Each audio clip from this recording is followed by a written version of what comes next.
Welcome to TDC. This is our mini documentary on the most ambitious, fascinating infrastructure mega projects of the near future.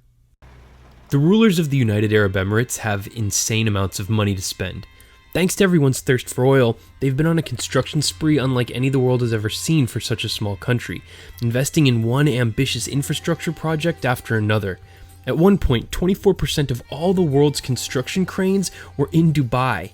Unfortunately, that was before the 2008 global financial meltdown, which led to much of the investment in the city drying up faster than the water on somebody who just got out of the pool at the Burj Khalifa. But the government insists that many of these projects have simply been delayed and are putting their money where their mouth is with the recent approval of a $32 billion expansion of Dubai's Al Maktoum International Airport that will break ground by the end of 2014. When complete, it'll suddenly have the capacity to become the busiest airport in the world in both total passengers at 220 million a year and total cargo of 12 million annual tons of goods that can move through it. That's almost 3 times more than what takes off from the runways of the world's current leading airport, Hong Kong International.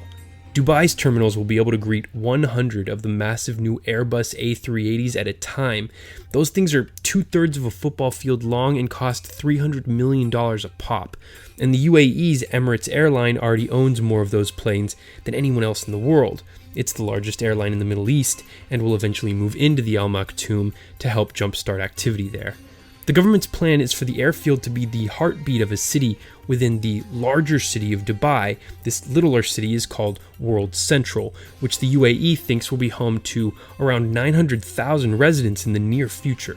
The airport also aims to be the central hub for the emerging Middle East, North African, and South Asian economic bloc known as MENASA.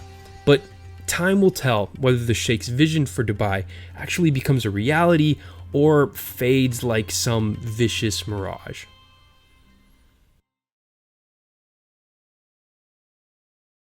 This is Songdo International Business District, the world's most futuristic urban area.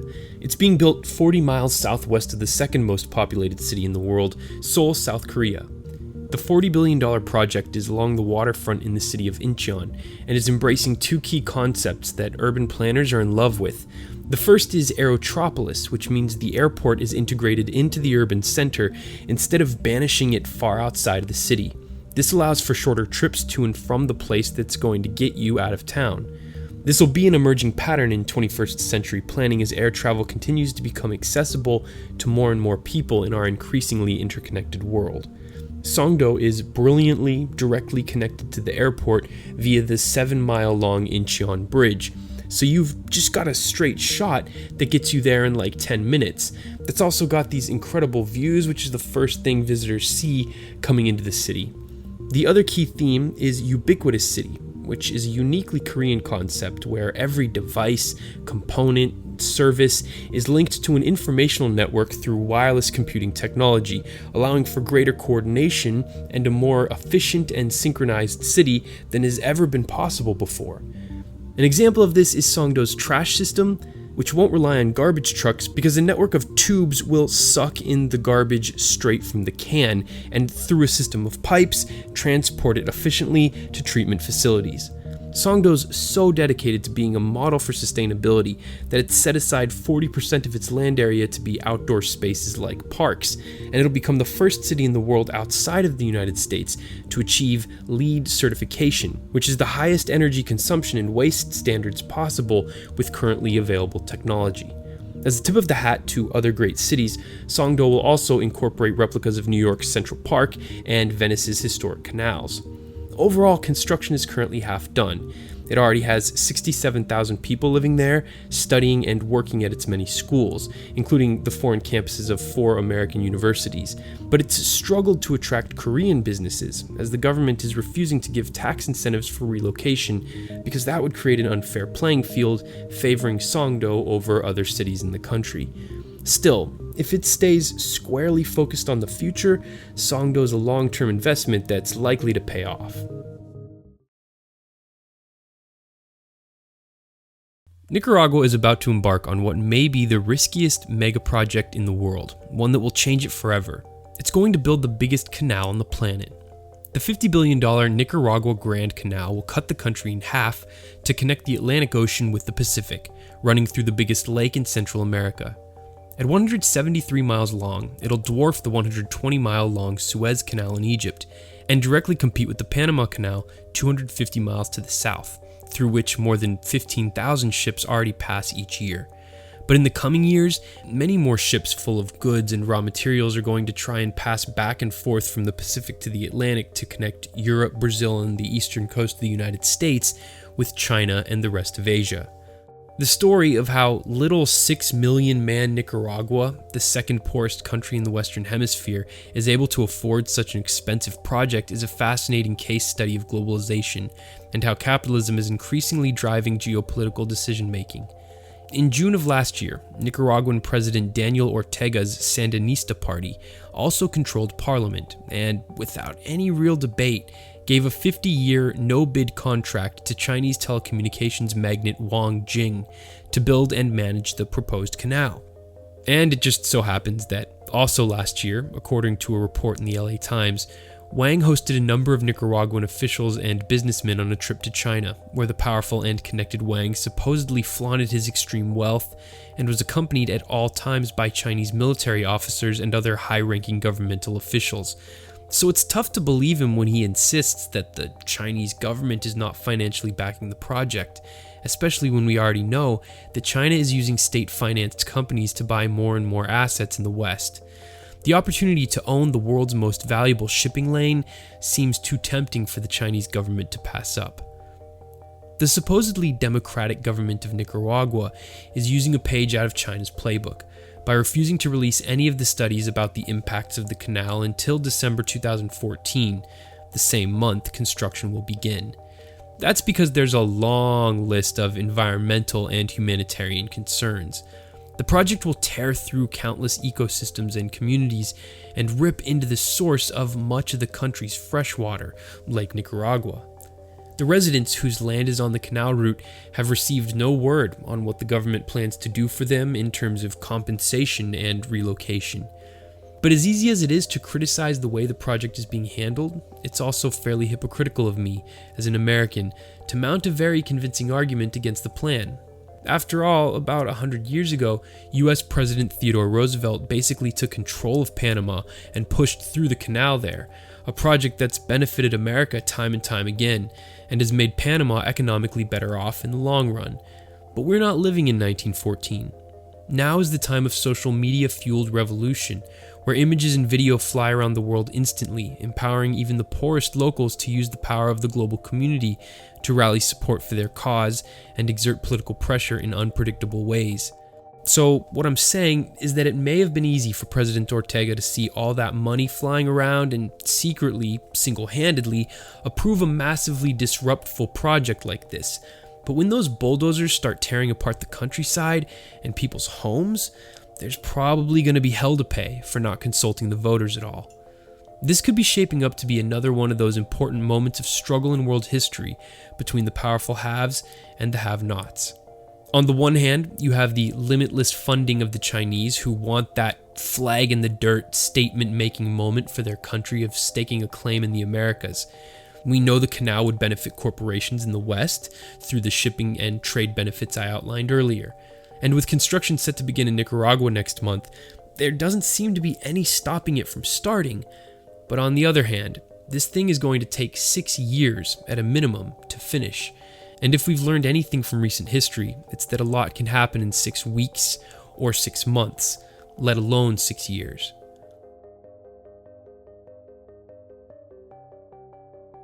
On a person-to-person basis, the United Arab Emirates has the biggest ecological footprint in the world, thanks to its prolific oil production and the massive construction boom that's been going on there for the last decade. So it's surprising to learn that the UAE is home to Masdar, the world's first zero-carbon, zero-waste city. To meet this ambitious goal, it's powered only by renewable energy, like a 54-acre, 88,000-panel solar farm beyond the city's walls. That's right, I said walls. The designers studied ancient cities to learn the most effective planning methods to reduce energy consumption. One of the key things they found are that walls help to keep the high, hot desert winds away from cities' inhabitants.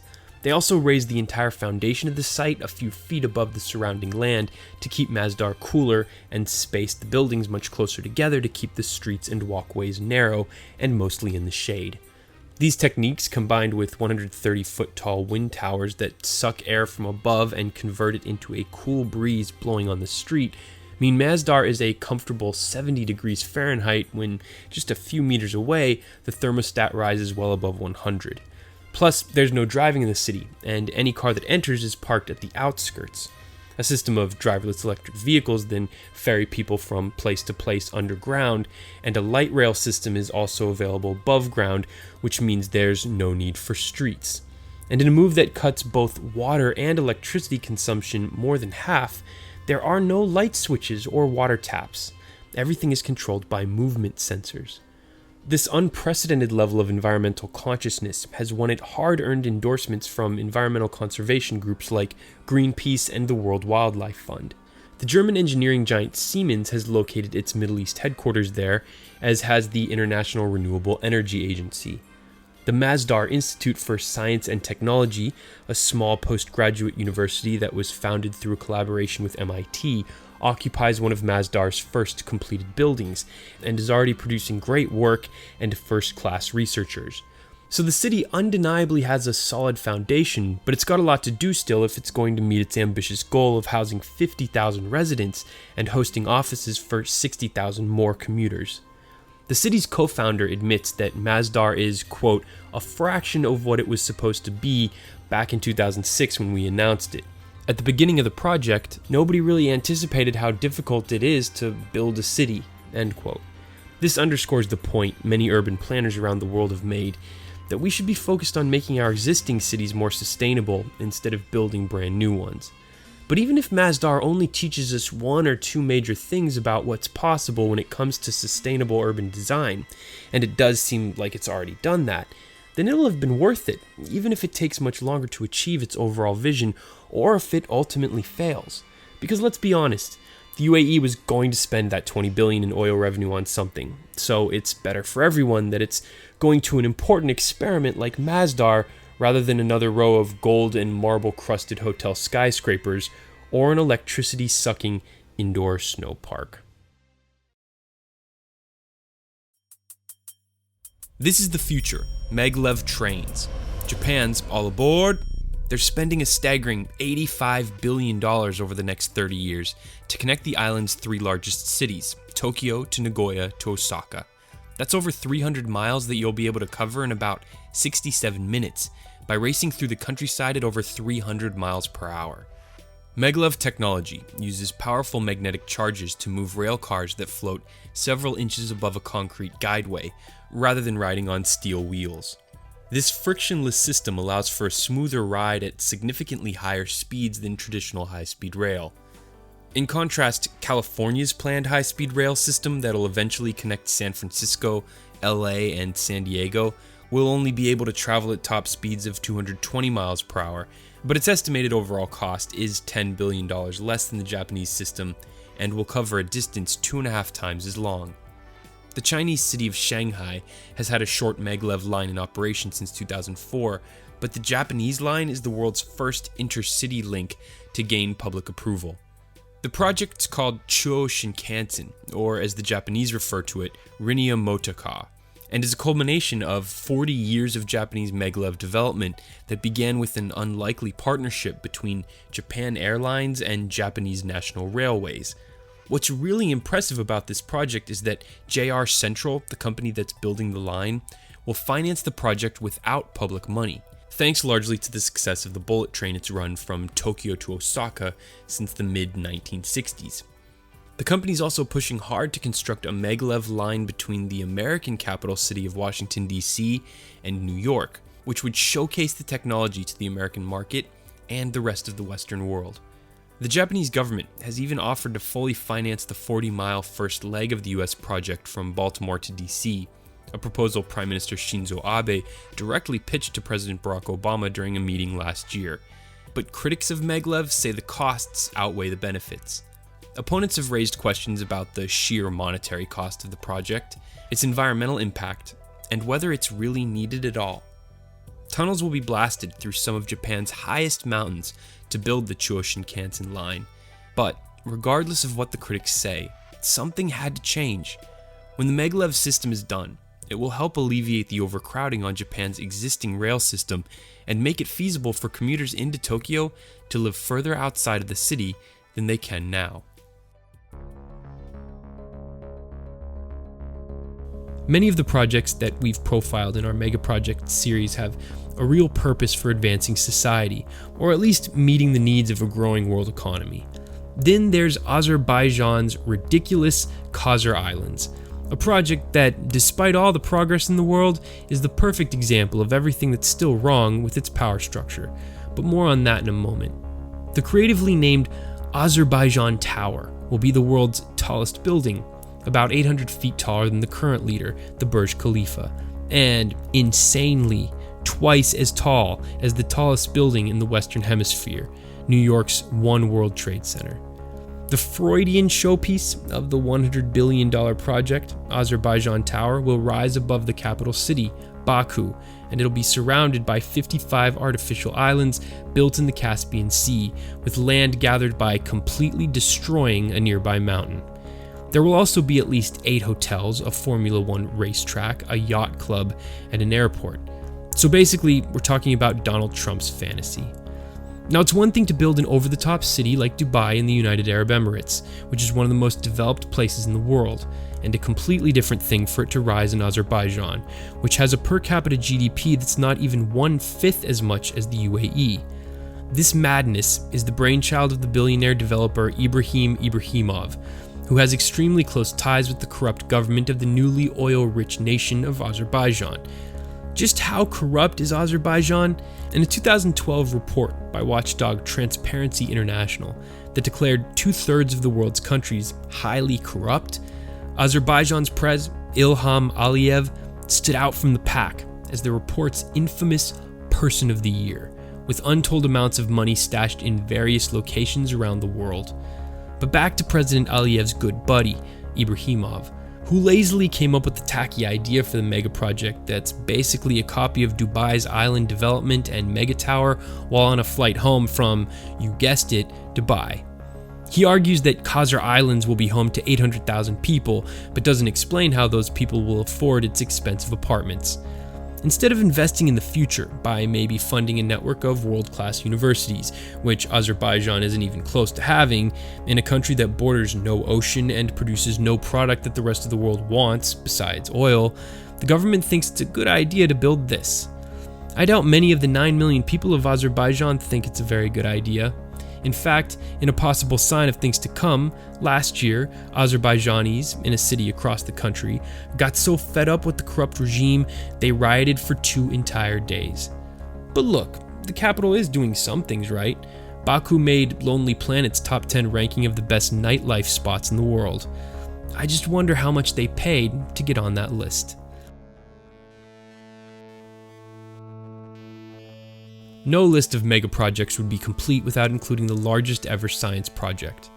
The International Thermonuclear Experimental Reactor, or ITER, is a collaboration between China, the European Union, India, Japan, Russia, South Korea, and the United States that is under construction in southern France, where researchers will attempt to see if they can, essentially, recreate the power of the sun and harness it in a steel bottle. Gas will be heated to over 150 million degrees in a massive steel frame using giant magnets that will force some atoms together. In this experimental reactor, the hope is to produce 10 times more energy than what is used to initiate the reaction, or the equivalent of 500 megawatts of power for 1,000 seconds. Although electricity won't be generated at the ITER facility, a fusion plant based on this design would use the heat generated to drive turbines and produce power. Unlike nuclear fission, which are what all nuclear power plants are today, fusion reactors should be completely safe, with no risk of producing a runaway chain reaction and no dangerous long-living radioactive waste. The fact that nations who are competing in nearly every area of geopolitics and economics are coming together to collaborate on a $50 billion project is a sign that the science is incredibly promising and the potential benefits to humanity are profoundly game-changing. That's why countries that represent half the world's population and account for 2/3 of the global economy are participating, because solving fusion would mean prosperity for all, the closest thing to limitless energy we can fathom. This month, after the completion of the ground support structure, which took 4 years to finish, the second phase of construction began, the walls of the 7-story building where the experiment will take place. But we're still several years away from turning the thing on. The complex will make its first attempt to produce plasma in a fusion reaction in 2020, with regular operations beginning in 2027, 11 years behind schedule and over 40 years after the program was first initiated in 1985. But no matter how long or how many tries it takes to get it right, the hope of living in a world powered by this type of energy that we wouldn't need to fight over or pump out of the ground, that we wouldn't need to burn, that wouldn't harm our precious planet, that's probably one of the most optimistic, hopeful ideas I've ever heard, and it's definitely one worth waiting for. China is about halfway done building the largest expressway system in the world, and it's been doing so at a feverish pace over the last 25 years to keep up with the rise of the automobile as the country and the world has shifted away from a rail-based transportation system.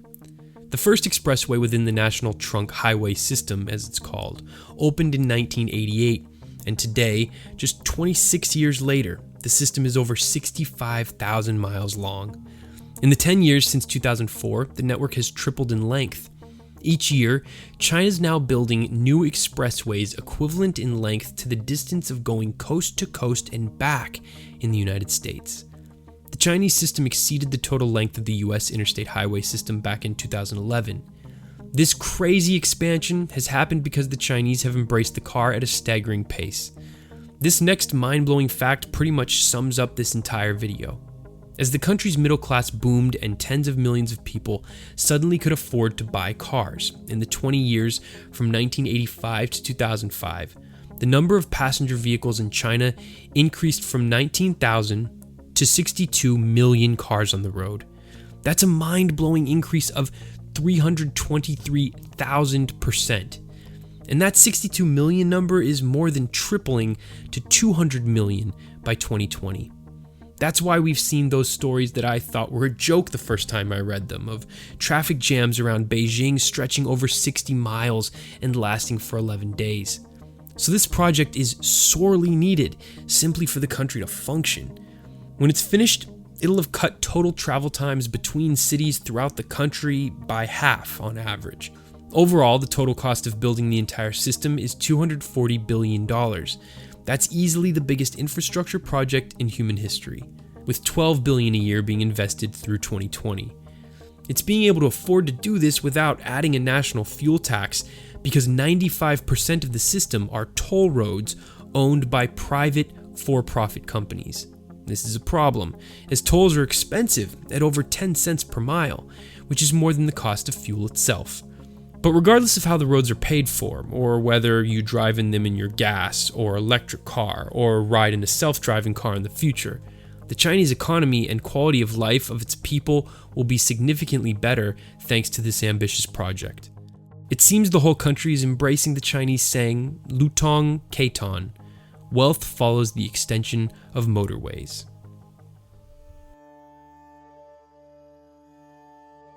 India faces one of the most challenging situations in the world.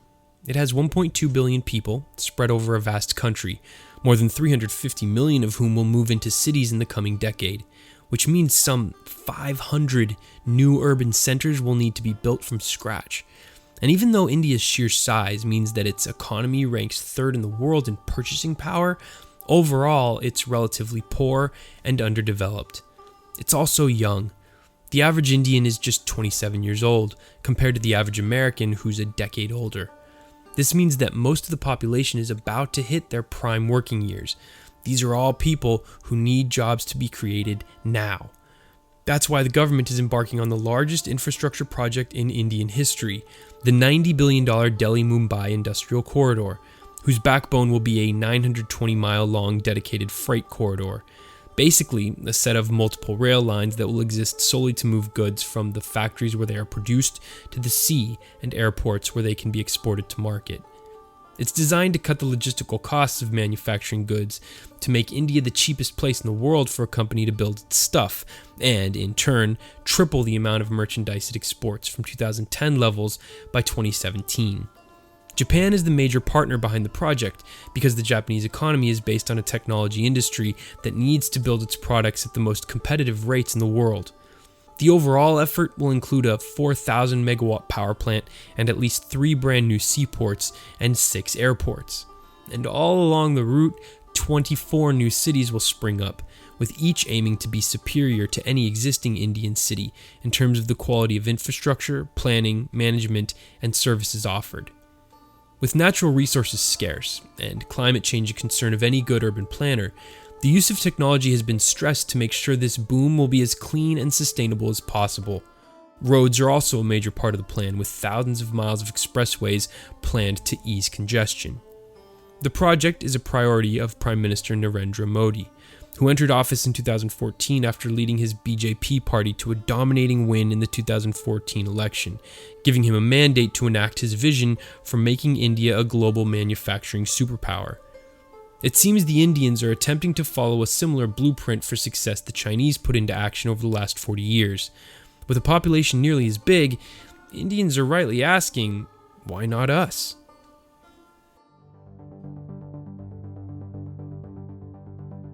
If you were playing SimCity, you'd want to go about building your metropolis the same way the Saudis have with King Abdullah Economic City. And just like other great leaders of men, you'd probably name it after yourself too, which is exactly what King Abdullah did. You'd also focus on job-creating infrastructure and a dream university to attract the best and brightest. Saudi Arabia is the world's dominant oil producer and is a country that knows how to play the game. While its flashier neighbors like Abu Dhabi and Dubai get all the publicity for their megaprojects, the kingdom is embarking on a far more ambitious project that's focused squarely on creating the most cohesive, well-planned city in the Arab world. The $100 billion enterprise on the coast of the Red Sea is about an hour's drive north of Jeddah, the second largest city in Saudi Arabia, and plans to expand into an area about the size of Washington, D.C. That location is no coincidence, says Fahd al-Rashid, the man who's in charge of growing King Abdullah Economic City, which we're going to just shorten to its initials KAEC for the purpose of this video. Quote, "You're talking about 24% of global trade going through the Red Sea, and this is a trend that's never been addressed by a Red Sea port." End quote. That's why KAEC's port is going to be massive, with an annual capacity of over 10 million shipping containers, which would make it one of the busiest ports in the world. So cargo is KAEC's first major transportation hub. The second is Haramain Station, one of 4 stops on Saudi Arabia's planned high-speed rail network that will connect the new megacity to Jeddah, Mecca, and Medina. This will bring thousands of visitors to KAEC right from its inception, with officials hoping that some will naturally take jobs and stay there, fueling its expansion.